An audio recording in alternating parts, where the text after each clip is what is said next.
Escuchar a John Magdaleno. John es politólogo paraguayano y con una gran experiencia en análisis político.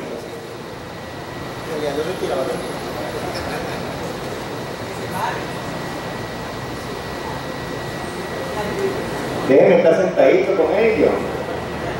Bueno, en primer lugar, buenos días.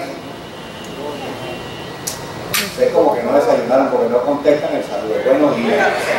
Mal educado a todos. Mentira, dándole broma.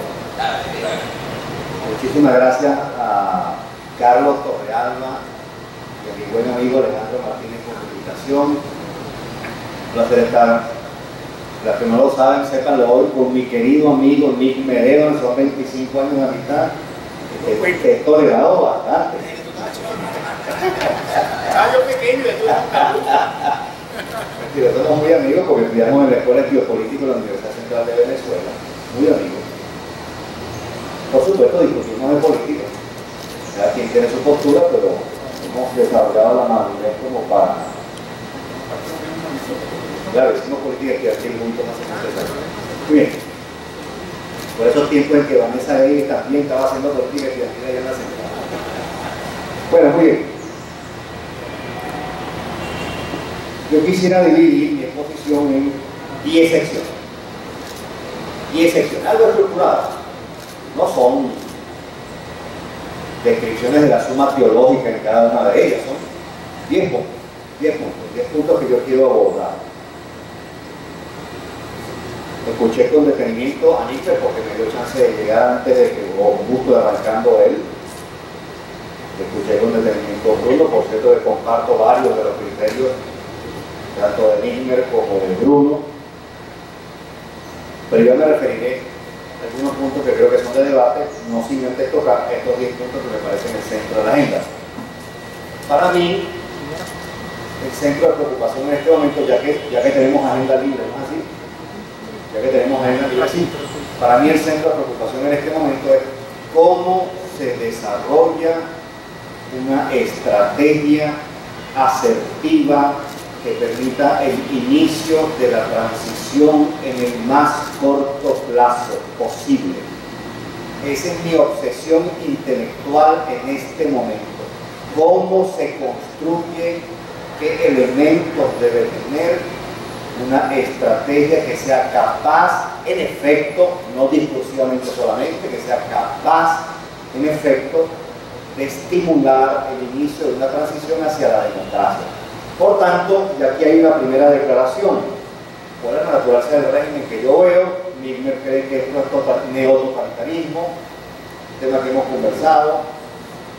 Está bien, esa es una caracterización válida. Bruno tendrá su caracterización, Alejandro la suya desde luego, Carlos tendrá su caracterización. Para mí, si usted revisa la literatura politológica o sociopolítica, ambas, sociopolítica me refiero de sociología política, si revisa ambos tipos de literatura va a encontrar que esto se asemeja más a lo que más recientemente se ha dado en llamar como autoritarismo hegemónico. En efecto, en mi opinión, hubo autoritarismo competitivo, una expresión que se le debe a dos politólogos, Steven Levitsky y Lucan Way. Hubo, ya no, hubo autoritarismo competitivo hasta 2015, es decir, hasta las parlamentarias de esa fecha, de ese año. En mi opinión, desde 2016, se avanza en la dirección de un autoritarismo hegemónico. Por hegemónico se entiende, visiblemente la expresión lo dice, que se construye una hegemonía, es decir, no en el sentido gramsciano, por cierto, mis amigos que han leído de izquierda saben de lo que me estoy, saben a lo que me refiero, sino en sentido, vamos a decir, en el sentido de la fuerza, de la imposición de un proyecto, en el sentido prusiano, correcto, sentido prusiano, o para decirlo también utilizando el propio referente de la izquierda marxista, hegemonía en sentido leninista, no gramsciano, ¿no? En sentido leninista, ¿sí? Lo que venimos de la izquierda, ¿sí? Yo soy de centro izquierda, para sorpresa de muchos en este auditorio, ¿sí? Quizá mucha gente ni asimila de derecha. Ahora la gente caracteriza ideológicamente a la gente por cómo se viste, ¿sí? Tiene flujo, es de derecha, ¿sí? ¿Sí? Vaya manera de caracterizar ideológicamente a alguien. Con Carreño, ¿sabes? No habría problemas serios para... ¿Sí? La corbata es bonita, es de derecha. Mira, en el aeropuerto tenía un morral rojo, es chavista, pero no sé qué es eso. ¿Qué es eso? Así que sí, me parece que estamos frente a un autoritarismo hegemónico y aquí hay un punto en el que hay un diálogo natural entre Milner y yo. Él cree que esto es neototalitarismo, yo creo que esto es autoritarismo hegemónico, pero sí observo, no desde ahora, desde hace rato, crecientes rasgos totalitarios. Eso sí se puede señalar, en mi opinión, con evidencia empírica a la mano, disponible. Por evidencia empírica se entiende en el lenguaje científico con prueba a la mano. Porque estos rasgos crecientemente totalitarios son cada vez más visibles. Bueno, visibles. Voy a referirme a los clásicos, solo unas referencias teóricas para encuadrar la conversación y después tenemos una conversación un poco más aterrizada en la realidad. Pero estas definiciones me parecen importantes. Si usted se equivoca en el diagnóstico, se equivoca en la estrategia. Así que es muy importante que usted caracterice bien el tipo de régimen. ¿Cuáles son los rasgos básicos de un régimen totalitario de acuerdo, por ejemplo, a los pioneros de esta caracterización? Friedrich y Brzezinski, por ejemplo, los pioneros, académicamente hablando, los pioneros. 1. Régimen de partido único. Eso es clave. 2. Culto a la personalidad de un líder. 3. Instauración de una ideología oficial. ¿Sí? Estamos hablando de los rasgos de los regímenes totalitarios. 4. Monopolio total sobre el proceso de formación de la opinión pública. Dicho de otra manera, control total de los medios de comunicación. No solo censura, no solo presión, ¿sí? Es que todos los medios de comunicación disponibles están al servicio de la propaganda oficial, al servicio del régimen. ¿Sí? 5. Bueno, en efecto, en los regímenes totalitarios usualmente se legitima solo una cosmovisión. Eso es lo que intenta la oficialización de una ideología, una sola interpretación. Dicho de otra manera, se homogeneiza el pensamiento. Dicho de una manera más sencilla, el propósito básico de un régimen totalitario no es que usted se inhiba de la política. Eso es lo que hacen todos los autoritarismos, todos sin excepción.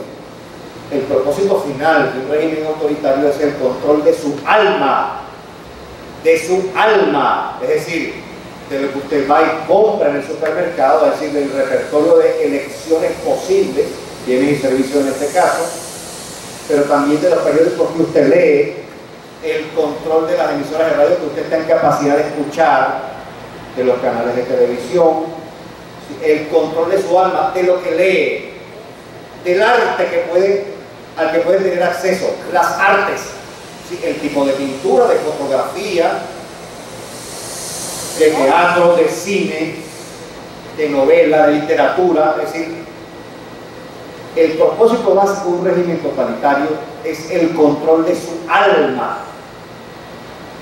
Para el totalitarismo no es suficiente que usted se inhiba de la política, no es suficiente con que una élite controle los medios de toma de decisiones o los procesos de toma de decisiones, que es lo que, repito, distingue los autoritarismos de los totalitarismos. Digo esto porque hay mucha confusión. Yo sé que quiere decir Milner con neototalitarismo, y si hay un puente de comunicación en lo que él está diciendo y lo que le estoy diciendo. Si yo estoy diciendo que hay crecientes rasgos totalitarios, esto está siendo leído por Milner como neototalitarismo. Bueno, es una cuestión para debatir. No estoy validando mi postura frente a la de él, estoy señalando el origen de la mía, es decir, explicando el origen de la mía, dejando abierta la posibilidad que él también pueda tener razón. Así que este es mi primer punto de arranque. Si esto es un autoritarismo hegemónico con crecientes rasgos totalitarios, la primera advertencia que hay que hacer es: tenemos que apurarnos. Tenemos que apurarnos. ¿Por qué? Porque el avance de los rasgos crecientemente totalitarios nos pueden cerrar las oportunidades que aún existen para lograr esa transición hacia la democracia. ¿Y por qué soy tan duro en esta afirmación? Porque una vez que se instaura un régimen totalitario, la única manera de salir de él es por la vía de la violencia. No hay otro camino, no hay otro, no hay otro. Así que, y yo veo clarito esto en un horizonte de tiempo, ¿sí?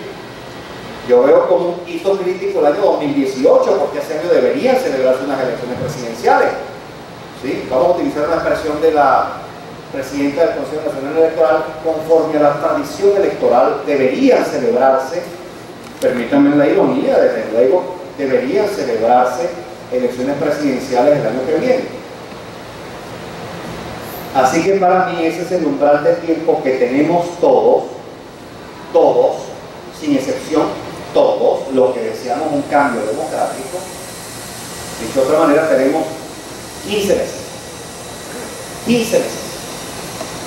Puede ser un poquito antes, un poquito después, pero alrededor de 15 meses es el tiempo que tenemos disponible para construir una estrategia que nos permita avanzar a la dirección del inicio de la transición hacia la democracia.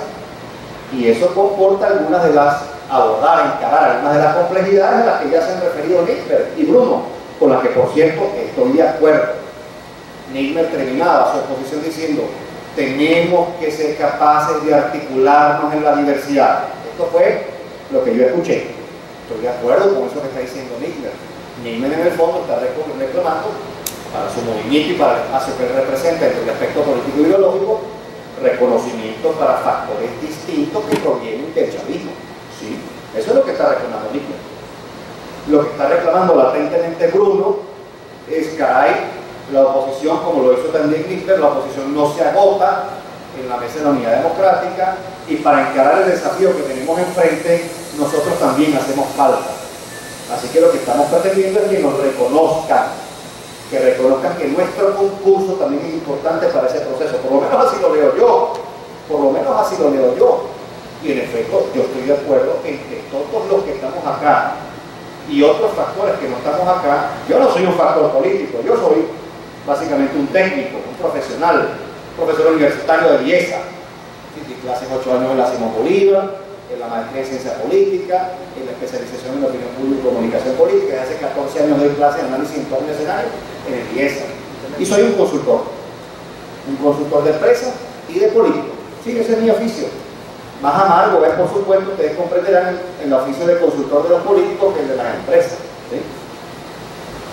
Nigmer sabe por qué lo digo, porque él conoce algunas experiencias de consultoría mía, pero además él también es politólogo y consultor, ahora venido al mundo político, cosa que yo aplaudo mucho de paso. A mí me encantaría ver a mi generación haciendo política, ¿sí? Así que, si este es nuestro desafío de corto plazo, la construcción de esa estrategia frente a esta amenaza, es decir, frente a un autoritarismo hegemónico con crecientes rasgos totalitarios, la primera cosa que tenemos que comprender es cómo se producen los procesos de transición de regímenes autoritarios a democráticos.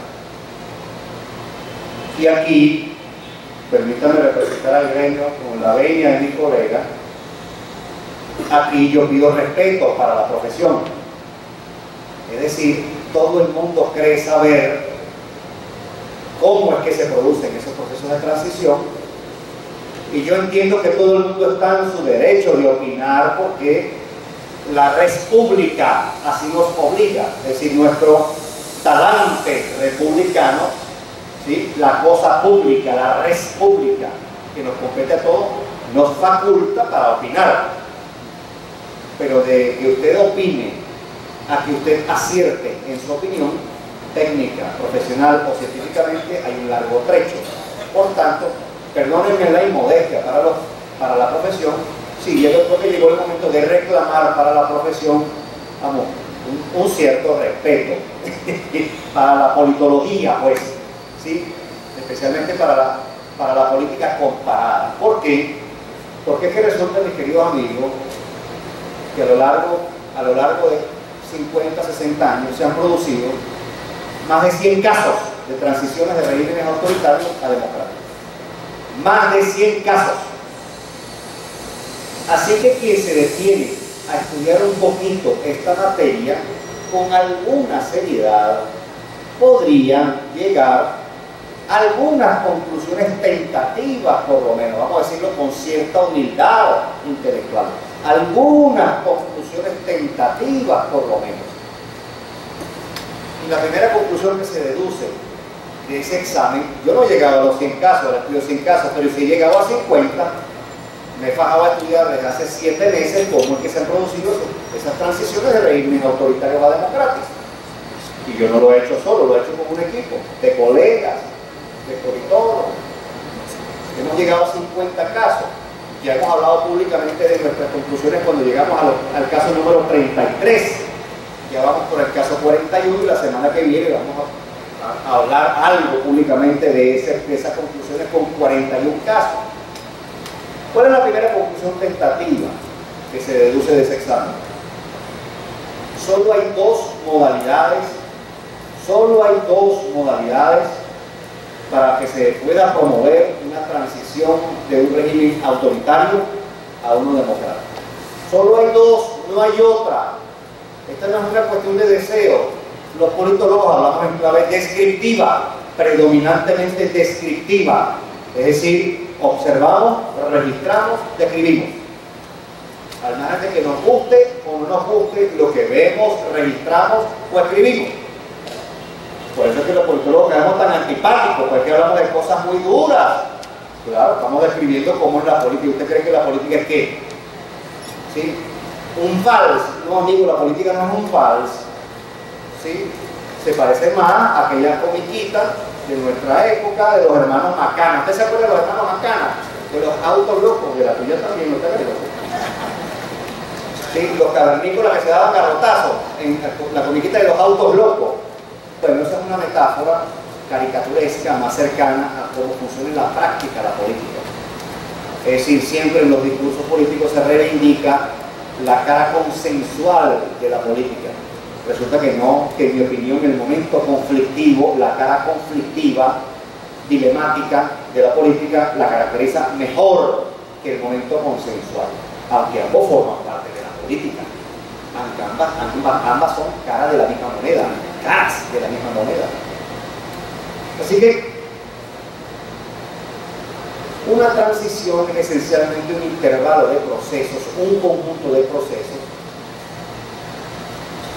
que permiten, en el caso de las que estamos hablando, de regímenes autoritarios a democracias, que permiten, primero, la restitución de garantías constitucionales que han sido violadas. ¿Por qué han sido violadas?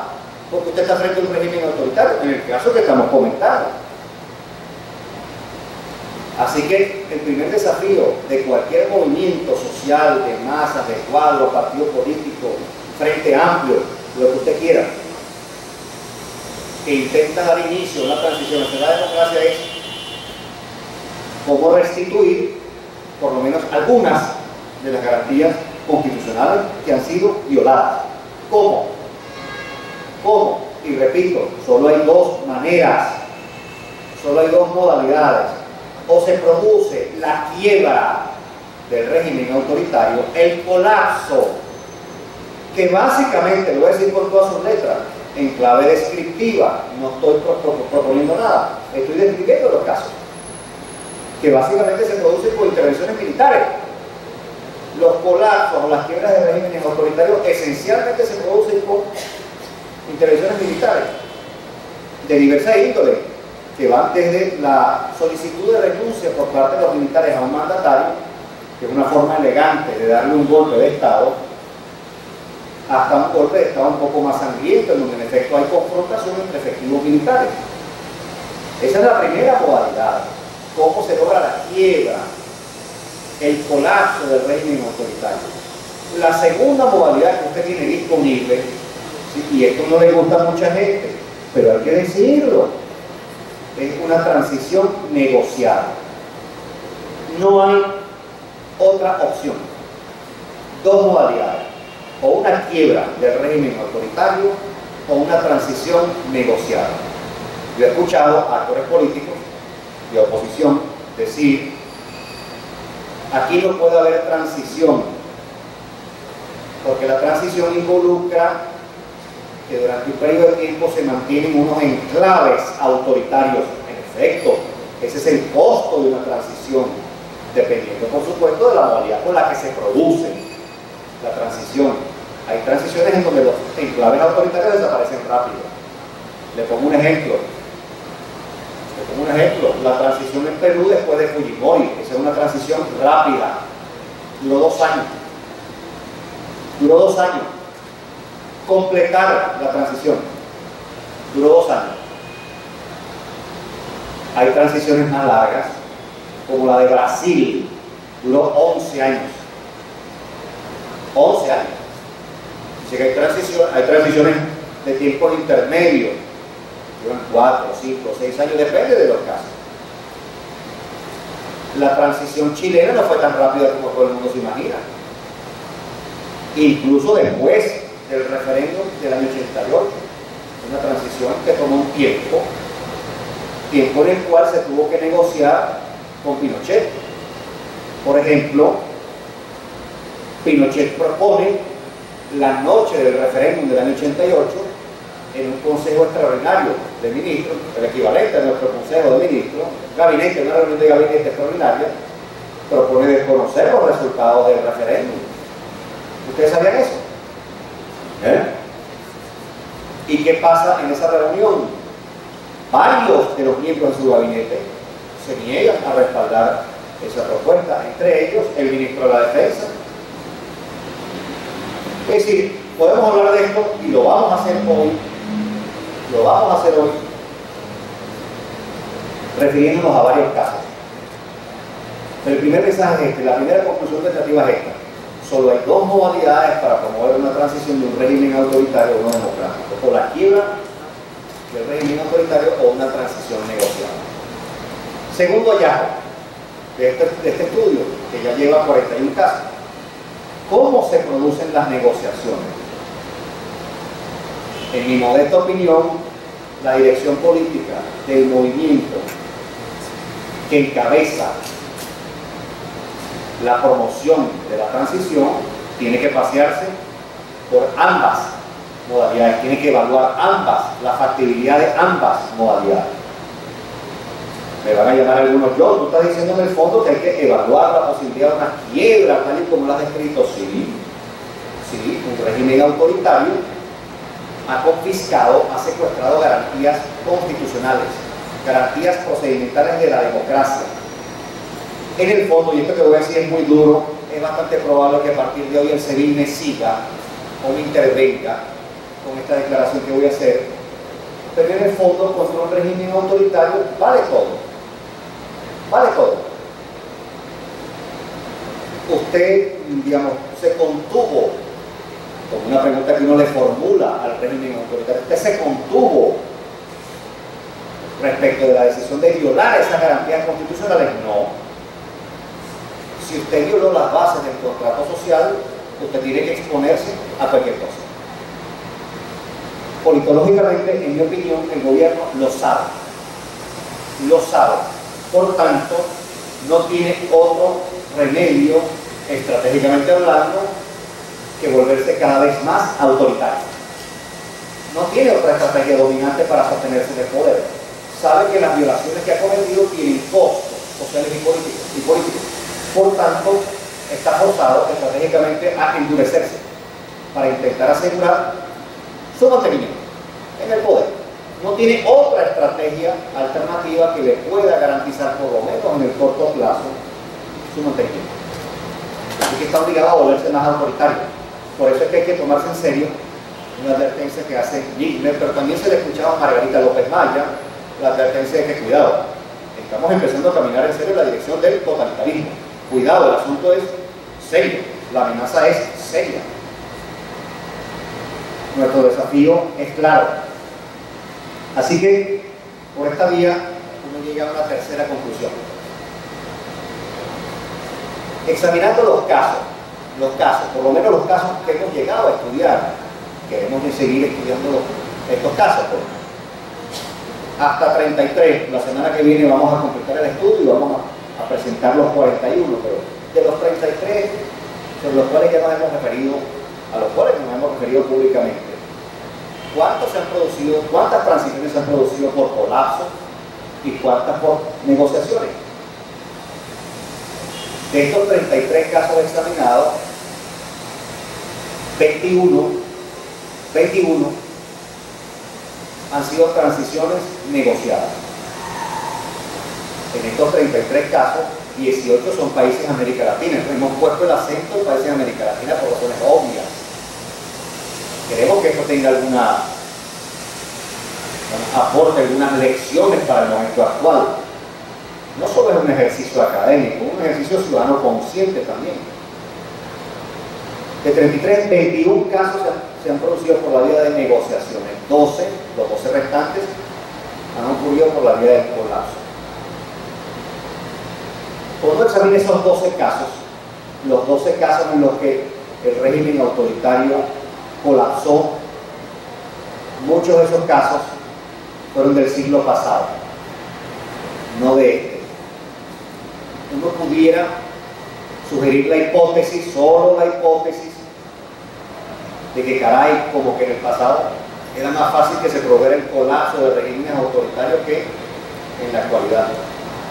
Y hay cierta literatura académica reciente que confirma que los regímenes autoritarios más actuales, más contemporáneos, tienen mayor, permítanme tomar una expresión que viene del mundo de la psicología, tienen más resiliencia, ¿no?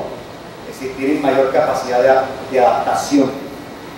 Se han sofisticado, los regímenes autoritarios se han refinado, vamos a decirlo así, en sus instrumentos, en los recursos a su disposición para sostenerse en el poder, lo cual sugiere que esta es una hipótesis de trabajo, lo cual sugiere que los autoritarismos contemporáneos son un poco más, vamos a decir así, un poco más estables, cuentan con más instrumentos a su disposición para procurar en determinadas circunstancias, estabilización.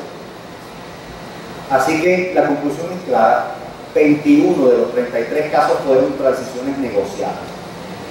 Aquí está metido Sudáfrica, aquí está metido el caso de Polonia, Alemania Oriental, pero está el caso de Argentina, Brasil, Perú, Chile, Ecuador, Bolivia, Nicaragua, Honduras, Paraguay, Uruguay, Guatemala, El Salvador, es decir, están República Dominicana, Costa Rica, Venezuela está metida allí.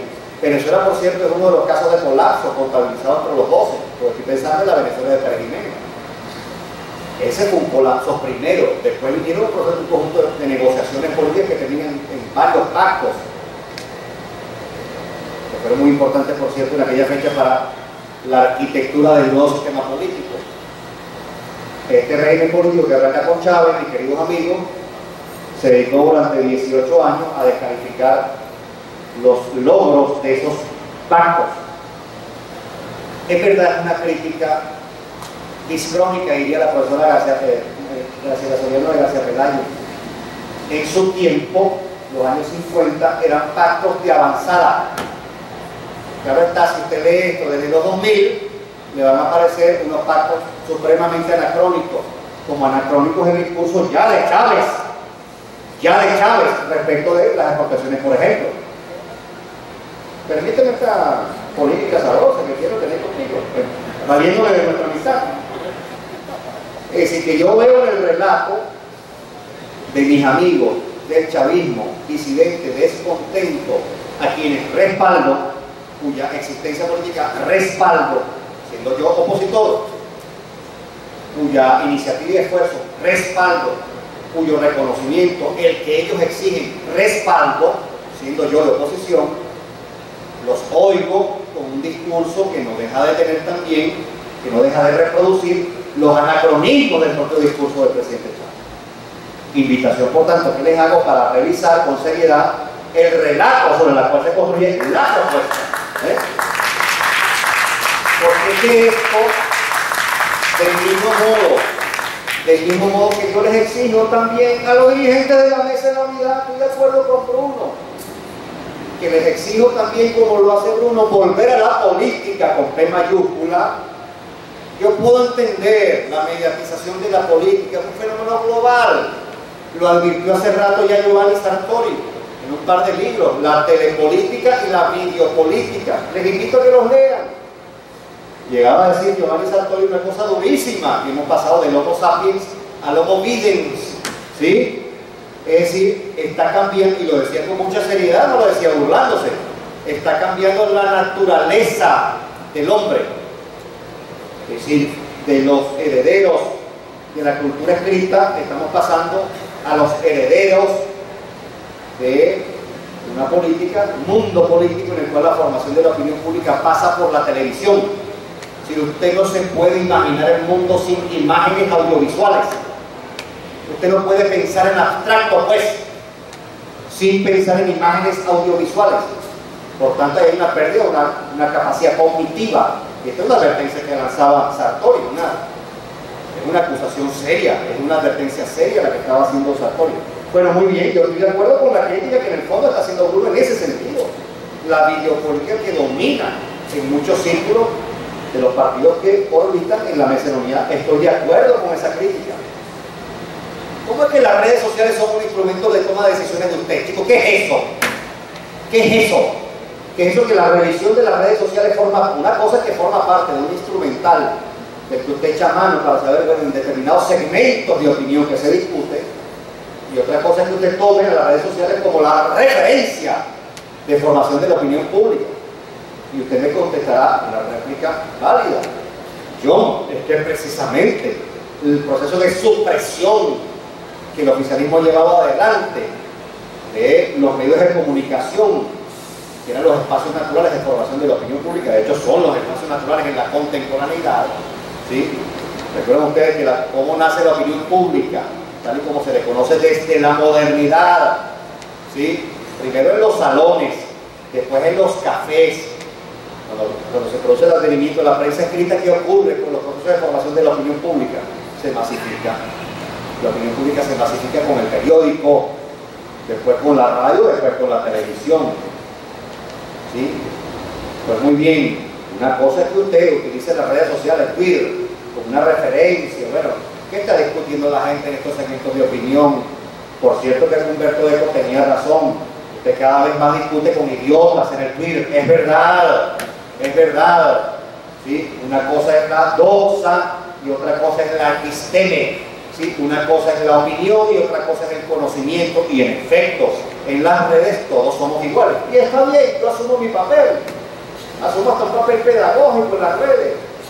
No es que yo sea un gran intelectual venezolano, pero bueno, uno ha estudiado algo, ¿no? Como para opinar con cierto fundamento. Entonces, bueno, está bien, uno asume su papel en las redes sociales sin problema. Y en efecto, estoy de acuerdo con esa crítica. Entonces, así como uno le reclama a los amigos, miren, este es uno de mis mejores amigos, en lo personal, y nos damos licencia para debatir, y así es que debatimos en privado. Así, ¿cierto o no, mi querido amigo? Pues a veces hasta más duro en privado. Hace tiempo. Así mismo le reclamo también, y creo que hay que reclamárselo a la dirección política de la mesa de la unidad, un poco más de apertura en su comprensión de la política contemporánea en la Venezuela de hoy, bajo un régimen autoritario en el que crece rasgos totalitarios. Sí, sí, porque es que la construcción de una estrategia para iniciar la transición pasa por allí, por un mejoramiento de la calidad del liderazgo de cualquier sector, venga de donde venga. Esta crítica que estoy haciéndole a mi amigo Nilber, yo estoy seguro que él la va a pensar, y de buena manera, con madurez. Nilber tiene instrumentos para hacerlo, para asimilar lo que procura, porque es que si hay un mejoramiento del discurso de sectores que vienen del chavismo, eso se va a traducir en que ellos van a crecer como organización. Simple. Así que hasta trabajo de consultoría gratis estoy haciendo en este momento para mí.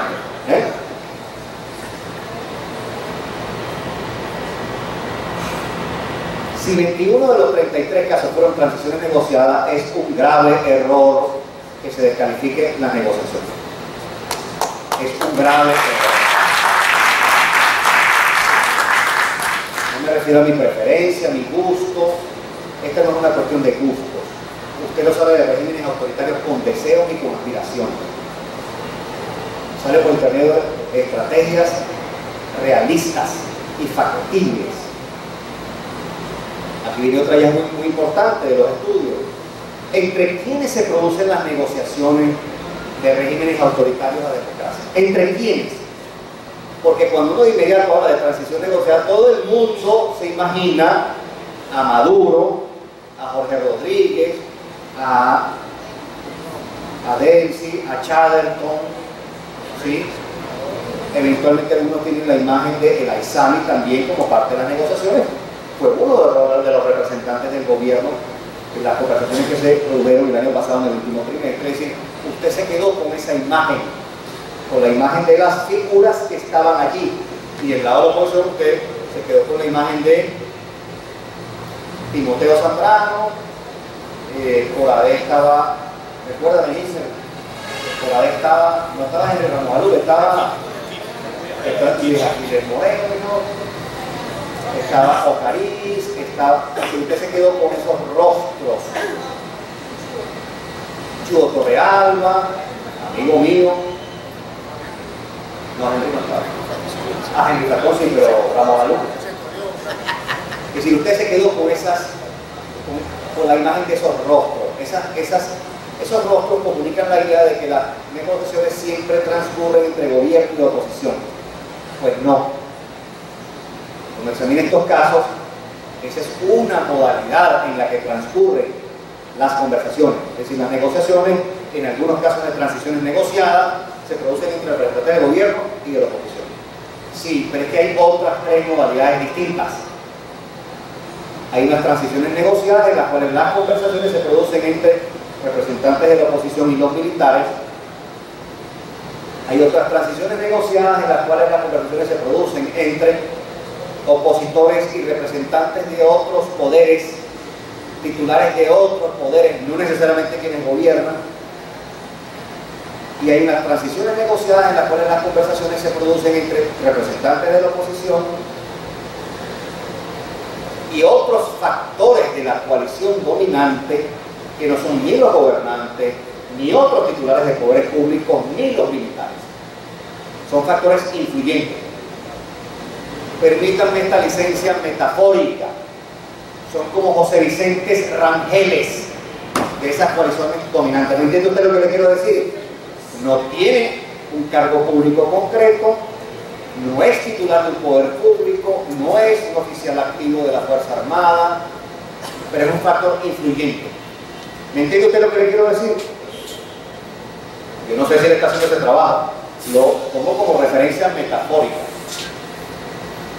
Ah, caray, entonces que las negociaciones son más complejas a veces. De hecho, a veces transcurren las negociaciones bajo varias modalidades simultáneas.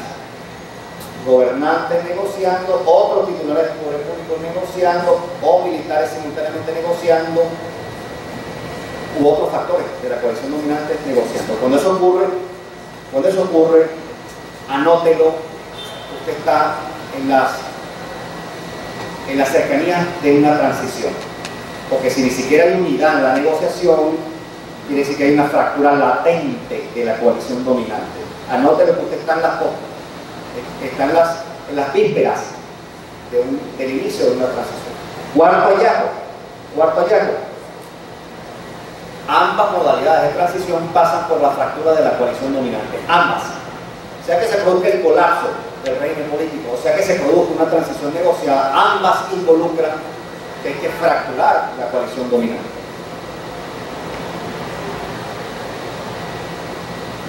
Entonces aquí yo voy a formular una tarea conjunta para todos los factores de oposición. Eso que Nietzsche ha llamado el archipiélago de la oposición y que en efecto involucra al chavismo descontento, en efecto. Es más, tengo por tarea desde hace meses ayudar al chavismo descontento a legitimarse como parte de la oposición y a ser reconocida dentro de la oposición, vamos a decir entre comillas, oficial, la públicamente oficial, la de la voz, ayudar a que se reconozca también a estos factores que se vienen desprendiendo desde hace rato del chavismo y que constituyen hoy oposición también. Tengo eso por tarea, pues, para que lo sepan, por tarea personal. Ahora, que hay un desafío mutuo que no se resuelve ni con los buenos oficios de la oposición convencional, llamémosle así, exclusivamente, ni con los buenos oficios exclusivamente del chavismo descontento disidente, sino para lo que se requiere trazar una estrategia conjunta para fracturar a la coalición dominante. Hacen falta todos para fracturar la coalición dominante. Hace falta tanto la oposición convencional como el chavismo descontento convertido hoy también en oposición. Hace falta todo el mundo, hace falta AD, COPEI, el MAS, Primero Justicia, Voluntad Popular, ¿sí? Pero también hace falta un nuevo tiempo, hace falta Avanzada Progresista, sí hace falta, como hace falta DDT, MDI es el moñito que yo dije, ¿no? Díselo a la gente para que conozca qué es MDI. Movimiento por la Democracia y la Inclusión, ¿no? Déjame hacerte mercadeo para que tengas visibilidad pública, Movimiento por la Democracia y la Inclusión, ¿sí? Hacen falta sectores que no habitan, que no hacen vida política en los partidos. Hace falta los sindicalistas, hacen falta los trabajadores no sindicalizados, hacen falta los docentes, las maestras, los profesores universitarios, hacemos falta allí, las amas de casa, los profesionales, los técnicos. Es decir, para la fractura de la coalición dominante hace falta todo el mundo. Entonces, aquí viene una segunda sugerencia para Níger y mis amigos del chavismo descontento. Yo puedo comprender, estratégicamente es comprensible, un esfuerzo de afirmación frente a una audiencia natural, la audiencia desde la que usted viene. Está bien, eso es válido. Usted quiere hablarle fundamentalmente al chavismo descontento, está bien, y a un pedazo del chavismo que está quizás experimentando una disonancia cognitiva, un conflicto de valores, un debate interno, ¿sí? Eso es estratégicamente comprensible. Pero estoy pensando en la estrategia global para facilitar el inicio de la transición. Si usted hace demasiado hincapié en la conversación, el diálogo público que sostiene frente a su audiencia natural, usted también se está dificultando el reconocimiento al que aspira de otras audiencias que también desean un cambio político en la dirección de la democracia. Entonces, esto puede significar, no estoy diciendo cambio de estrategia, estoy diciendo matícela. Esto es lo que estoy diciendo en el fondo, matícela. Esto podría significar, caray, empiece a hablarle también a otros sectores distintos a su audiencia natural, porque es que en el fondo usted tiene una amenaza común ya a la oposición, por eso es que esta es oposición ahora. Su amenaza común es el autoritarismo hegemónico que tiene crecientes rasgos totalitarios. Entonces el discurso, si enfatiza demasiado el repertorio de creencias, valores, representaciones sociales del chavismo, ¿sí?, pudiera hacerle enajenarse a la postre de una audiencia que usted sí está en capacidad de atraer fuego. Porque es que la opinión pública que conocemos hoy no es la que vamos a conocer a partir de finales del año que viene ni de 2019. Y no estoy pensando en la instalación del régimen autoritario, estoy pensando más bien en el inicio de la transición hacia la democracia. Es decir, esta opinión pública, tal y como la hemos conocido durante 18 años, va a cambiar. Por tanto, segundo consejo como consultor, ábranse, empiecen a hablarle. No estoy diciendo que deje de hablarle esa audiencia natural, hable desde luego, pero empiece a hablarle también, por ejemplo, al segmento que yo he denominado técnicamente como los no alineados. Hay unos no alineados por chavistas, pues. ¿Sí? Hay unos no alineados que vienen de allá, se han desplazado más rápido, siguen experimentando su conflicto de valores, no se identifican con ningún líder de oposición. Quizás ellos están buscando un líder. Ahora se hablarles a ellos también. ¿Y por qué digo esto? Esto va a adquirir cada vez más sentido a medida que vaya desarrollando esto. Ya sé que voy de tiempo bastante pasado, así que te empiezo a rematar. Lo digo por lo siguiente. Porque es que el inicio de la transición se da cuando factores de la coalición dominante deciden restituir garantías constitucionales violadas.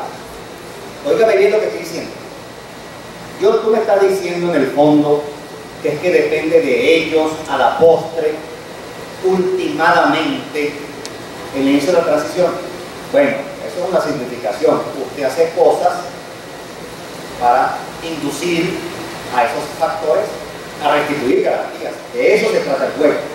Hace cosas para forzarlos a restituir esas garantías. Pero claro está, para que eso ocurra, usted tiene que formar una amenaza creíble. Una amenaza creíble. La oposición convencional, hasta la fecha, la única amenaza creíble que tiene a su disposición es una mayor presión internacional. Es la única amenaza creíble. Y déjenme darles un dato. La presión internacional que ayuda, dependiendo de cómo se ejecute, hay presiones internacionales que son torpes y retrasan el inicio de la transición, hay otras que son un poco más asertivas, ya usted sabe por dónde voy. La presión internacional que ayuda como variable no es determinante en el inicio de la transición, no es el disparador final. Ah, muy bien, entonces ya yo voy comprendiendo lo que quiere decir John. Es que nos tenemos que poner de acuerdo en serio, porque aquí si no las probabilidades de fracaso son altas. Es decir, es que estamos forzados desde todos los sectores que hacemos oposición, estamos forzados a ponernos de acuerdo. Es decir, que si seguimos subrayando una cosa que es real y obvia, es que en este momento no hay condiciones para un arreglo estratégico, nosotros mismos estamos comunicando públicamente, no vamos a estar en capacidad de iniciar la transición. Por tanto, no va a haber transición hacia la democracia. Digo, esta es la implicación final de lo que estamos comunicando. Si lo que decimos es no vemos factibilidad, no vemos posibilidad de llegar a arreglos en lo estratégico. En lo estratégico, no solo en lo táctico, en lo estratégico. Otro punto que quiero tocar, ya voy avanzado, voy por el 8, falta poco.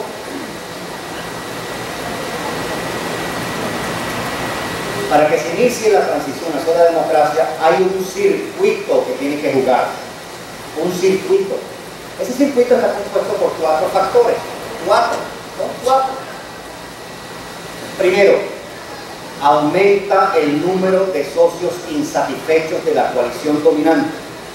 Lo repito, aumenta el número de socios insatisfechos de la coalición dominante. Estoy refiriéndome esencialmente al circuito que hace rato vio el famoso sociólogo germano español Juan Lins. Ese es el primer factor del circuito. Segundo factor del circuito, disminuye la capacidad del régimen para limitar la expansión del pluralismo. Dicho de otra manera, al régimen cada vez más le cuesta callar, ocultar el malestar. Tercero, se incrementan los umbrales de movilización social y política. La gente sale a protestar. Cuarto, aumentan significativamente los costos de la coalición dominante que se ve obligada a reprimir. Por tanto, aumentan los costos de la represión. Son 4 factores. Aumenta el número de socios insatisfechos de la coalición dominante, se reduce la capacidad del régimen para limitar el pluralismo, aumenta los umbrales de movilización y los costos de la represión son enormes para la coalición dominante. ¿Qué es lo que hay que comprender? Este es un circuito que se juega en varias rondas, no en uno.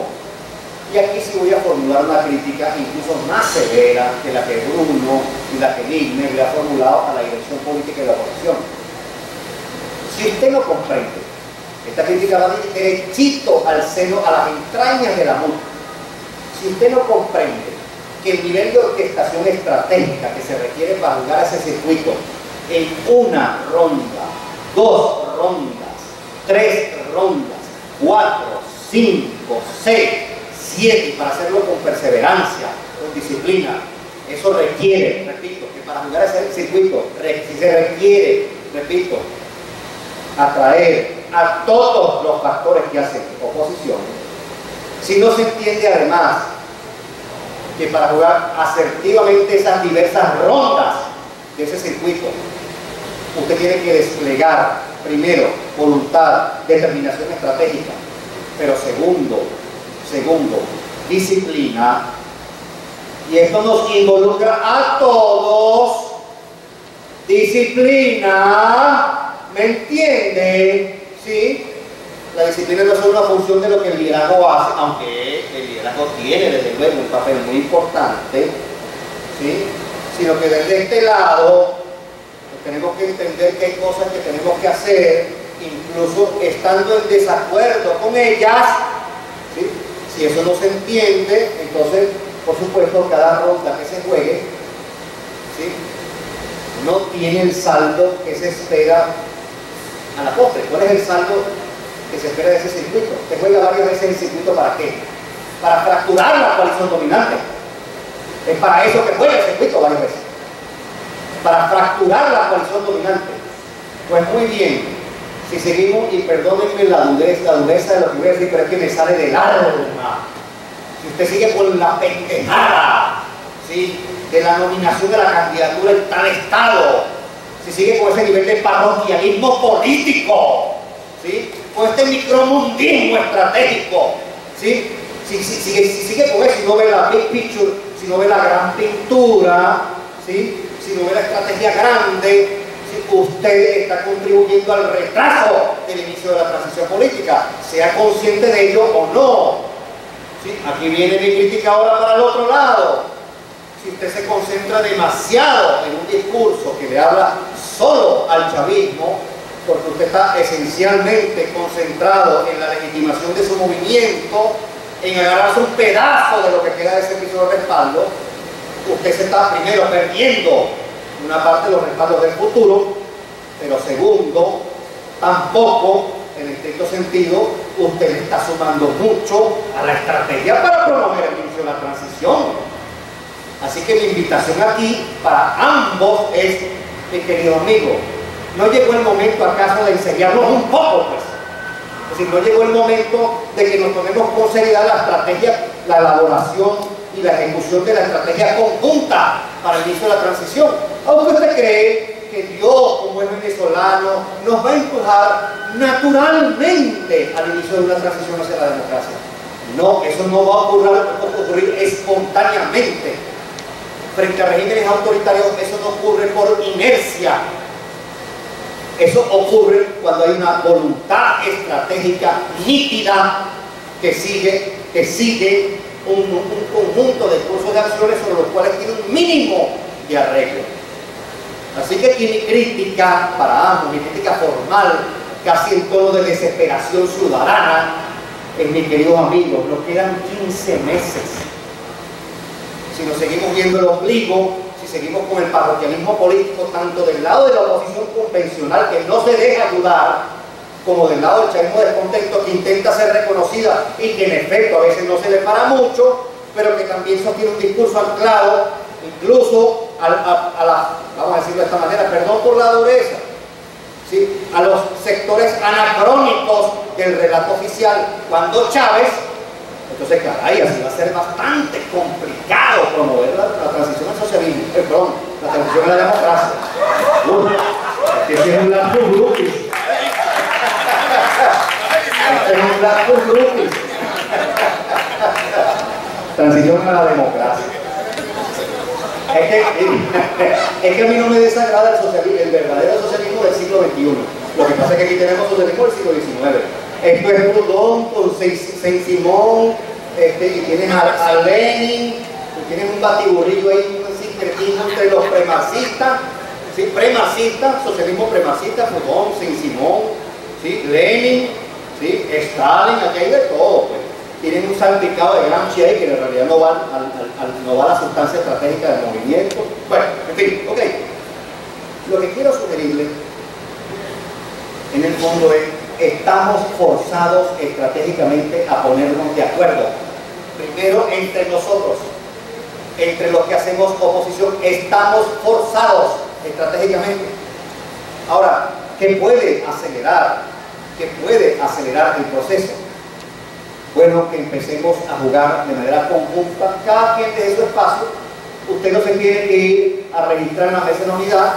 Nigmer lo dijo clarito: nosotros no vamos a participar como un actor dentro de la mesa. Está bien, es una decisión política respetable, pues. Eso es respetable. Usted no se tiene que tomar no tengas pesadillas con eso, Nigmer. No te tienes que tomar fotos con Ramos Alú, no tengas pesadillas con eso. Ese no es el problema.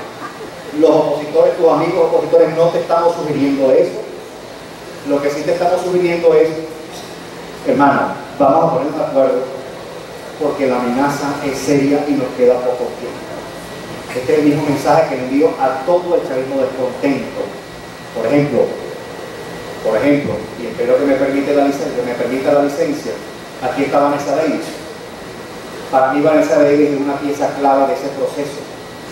Así que al próximo opositor que yo llegue a ver intentando bloquear cualquier posibilidad de aproximación entre opositores y chavistas, lo voy a insultar públicamente por ignorante y necio, ¿sí?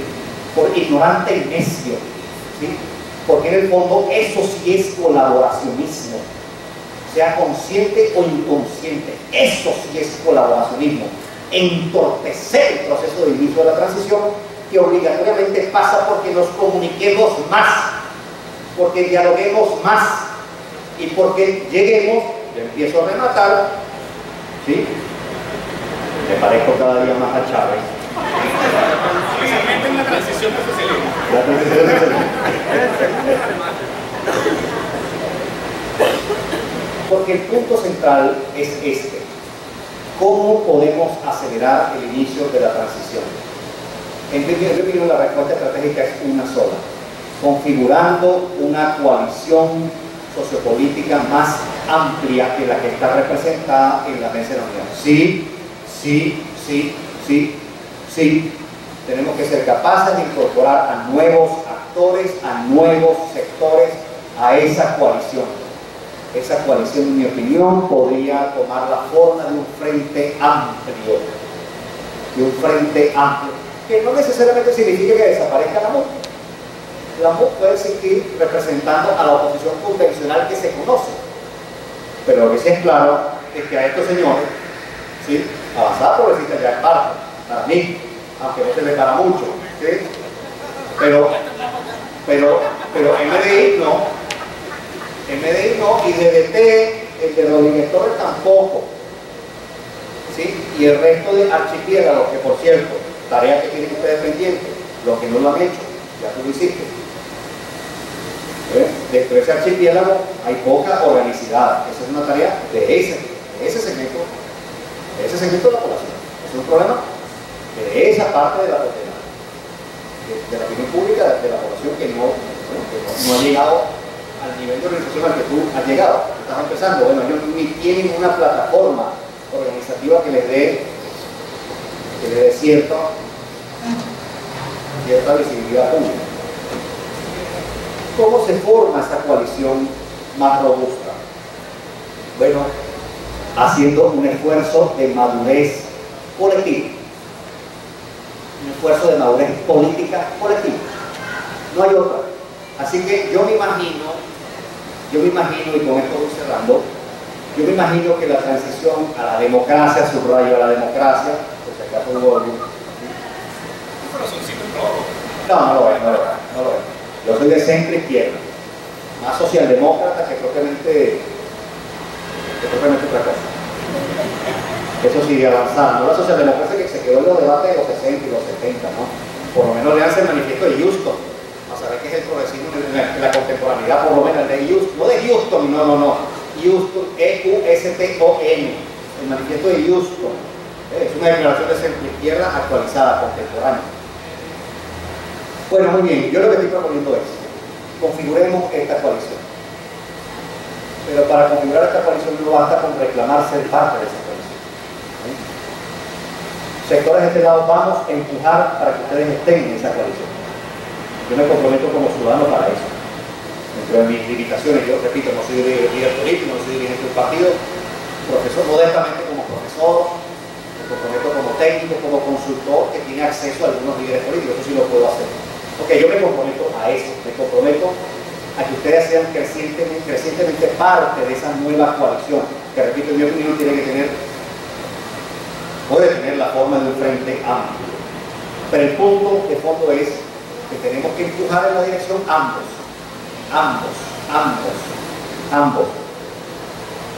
Nigmer, y con esto se cierra, Nigmer decía en su intervención una cosa muy importante. Las conversaciones de gobierno y oposición, o de la coalición dominante con la oposición, carecen de método. Yo estoy de acuerdo. Las que arrancaron, por ejemplo, en el último trimestre del año pasado, en mi opinión, se produjeron con gran amateurismo, con gran improvisación, gran amateurismo. Esto es otra cosa que para mí es inexcusable en el siglo XXI la dirección política representada en la mesa. Es inexcusable. Es inexcusable que en el siglo XXI no se echen mano de las herramientas contemporáneas de toma de decisiones, de análisis, de investigación. Es inexcusable. Sobre todo cuando se le ofrece gratis a la dirección política de la oposición, se le ofrece gratis, sin que no pague ni un medio, ni una puya, ¿sí?, que las tenga a su disposición. Es inexcusable. Ahora, yo propongo una agenda respecto del método de las conversaciones entre gobierno y oposición. Ya se está ocupando otra gente un poco más profesional, creo yo, pero respecto de la modalidad para la cual, con la cual podrían facilitar estas conversaciones entre sectores de la oposición convencional, no porque yo represente la convencional, me pongo como metáfora, y el chavismo descontento, y los sectores de oposición que no están suficientemente bien reconocidos en la mesa, porque los excluyen en unos grupos ahí de toma de decisiones, yo propongo esta agenda de 5 puntos. 5 puntos. Primero, avancemos en garantías públicas de mutuo respeto y reconocimiento. Garantías de reconocimiento y respeto público que pasan por el lenguaje y el discurso. Es decir, si usted reconoce eso, te va a entender que no puede calificar otro. Y yo creo que eso puede ser una gran contribución, primero para que se aproximen estos sectores, pero segundo, bueno, para que al final del día esa sea la coalición, se configure esa coalición que empuje en la dirección de la transición hacia la democracia. Llegamos a la democracia. Bueno, muy bien, siga usted con su ruta estratégica, yo seguiré con la mía, el otro seguirá con la suya. Pero en este momento, usted no tiene ni tiempo, ni recursos exclusivos, ni espacio como para intentar posicionarse sacando al otro del juego. ¿Sí? No tiene manera de hacerlo, porque encara exactamente la misma amenaza. Yo digo que esto puede ayudar a la configuración de esta coalición. Garantías de mutuo respeto y reconocimiento, garantías de protección mutua, me refiero a protección política y física. ¿Usted quiere que yo le dé un buen ejemplo de cómo se materializa esto desde lo pequeño, desde lo cotidiano? Bueno, aquí está una protagonista de un episodio en donde se le ofreció a un adversario suyo garantía de protección. Cuando, ¿cómo se llama? William Echeverría. Cuando a William Echeverría se le va a entregar el Premio Nacional de Periodismo y él lo rechaza, ¿sí?, está en una audiencia que para él es, bueno, está representada por adversarios, de vaina lo linchan. ¿Usted sabe quién salió a proteger a William y a escoltarlo hasta que salió? Esa señora que está allí, Vanessa Davis. Por eso esa señora, entre muchas otras cosas, tiene mi respeto, ¿sí? Yo no estoy de acuerdo con ella en muchas cosas, pero ese es un comportamiento cívico para mí que hace falta tanto para la configuración de esta coalición robusta a la que me refiero, como para empujar de forma conjunta la dirección de la transición. Son gestos de madurez política lo que nos hace falta. Son gestos de madurez, gestos mutuos. Y sí, yo sé que ustedes tienen razones para desconfiar de los gestos de la mesa. Déjennos ese trabajo a nosotros. Sí, yo sé, tienen razón, porque los gestos son pocos. Hay mucha mezquindad en la mesa.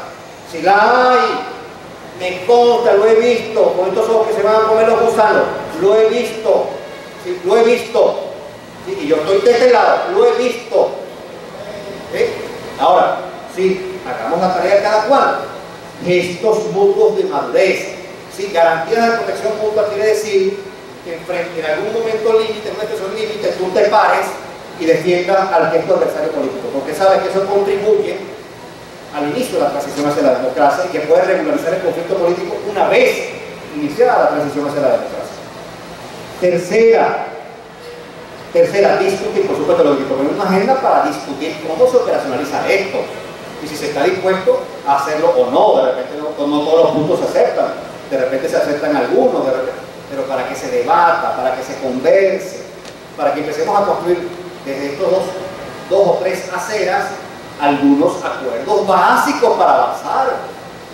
Garantías de fiel, el tercero, garantías de fiel cumplimiento para reducir los niveles de rivalidad y polarización. Aquí, con mi querido amigo Nickmer, yo tengo una diferencia. Nickmer se queja de la polarización política. Ahí estoy de acuerdo con él. Y la queja en su reclamo, estoy de acuerdo, es una polarización inducida. Ahí estoy de acuerdo con él. Ahora, inducida fundamentalmente por qué factores. Unos famosos lingüistas dicen que el discurso crea realidades. ¿Sí?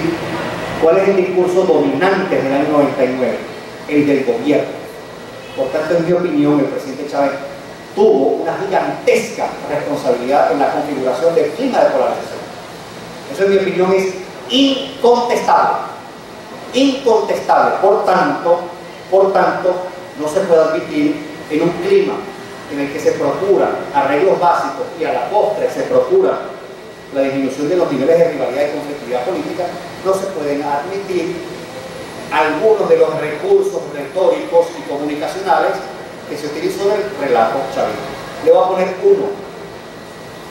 No es con Maduro que la técnica del enemigo único, ¿sí?, de la simplificación del enemigo único se utiliza. No es solo con Maduro. Eso viene desde el día 1 de la gestión del presidente Chávez. Otra técnica, ¿sí? Lea, busque Jean-Marie Domenach, la propaganda política, busque ese libro, lea. Técnicas de comunicación del siglo XX, muchas de ellas técnicas que provienen de regímenes totalitarios. La deshumanización del adversario. Usted quiere ver en vivo, en cualquier momento del día, está disponible a la carta, ¿sí?, episodios de deshumanización del adversario. Métase en BTV a cualquier hora del día, a la carta, el programa que usted elija. Allí hay una demostración palpable de la ejecución de esta estrategia o esta técnica de comunicación del siglo XX, la deshumanización del adversario. Es decir, entonces allí es donde sí, yo les digo, estoy de acuerdo con ustedes, los acompaño en su reclamo y su crítica, yo haré lo propio de mi lado, hasta donde me permitan mis límites, para empujar en la dirección de que ustedes sean reconocidos, de que ustedes sean, validados, y que ustedes sean parte de una coalición mucho más robusta. Pero vamos, hermanito, hagamos un esfuerzo conjunto para bajar los niveles de rivalidad, porque es que en este momento, durante estos 15 meses, necesitamos forzosamente ponernos de acuerdo, por lo menos sobre la base de unos arreglos estratégicos mínimos. ¿Sí? Y concluyo con esto, para cerrar.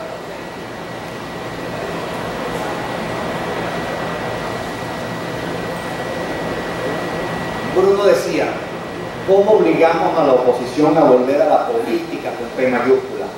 Y él se respondía, bueno, haciendo política, ¿no? Latentemente la respuesta que Bruno enviaba era haciendo política, la política de la calle, la del barrio, ¿sí?